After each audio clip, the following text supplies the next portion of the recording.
মিশকাতুল মাসাবিহ এর সারা মিরকাতুল মাফাতিহ অর্থাৎ মিরকাত আরবি সারা এর হাওয়ালা দিয়ে উর্দু একটি সারা বেরিয়েছে। নাঈমুদ্দিন মুরাদাবাদী লিখেছেন পাকিস্তানের সরজমিন থেকে। কিতাবটির নাম হলো মিরআতুল মানাজিহ। সেই মিরআতুল মানাজিহ কিতাবের মধ্যে 10 নম্বর পৃষ্ঠায় এই আলোচনা দিয়েছেন ইমামে আজম আবু হানিফা সম্পর্কে। কি মনোযোগ সহকারে শুনবেন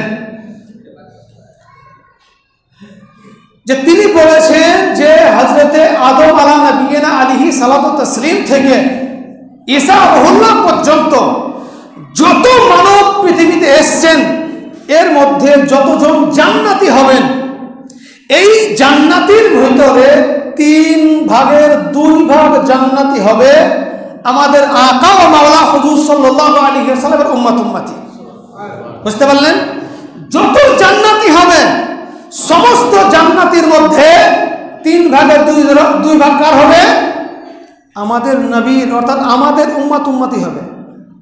আর বাকি এক অংশ হযরতে আদম থেকে ঈসা রুহুল্লাহ পর্যন্ত হুজুর সাল্লাল্লাহু আলাইহি ওয়াসাল্লামকে বাদ দিয়ে যত আম্বিয়া এসেছেন সমস্ত আম্বিয়া কেরামগণের উম্মত 1 ভাগ হবে জান্নাতি।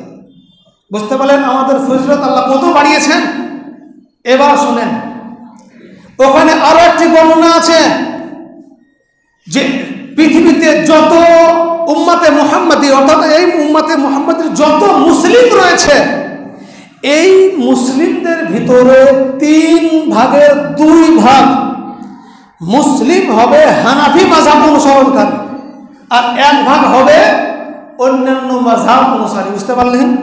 তাহলে ভাবেন ইমামে আজম আবু হানিফা তিনার মাযহাব পৃথিবীতে কত ছড়িয়ে আছে। বুঝতে পারলেন কিনা? ইমাম আজম আবু হানিফা সম্পর্কে অনেক তথ্য থেকে গেল যেগুলো আপনাদের জানানো দরকার।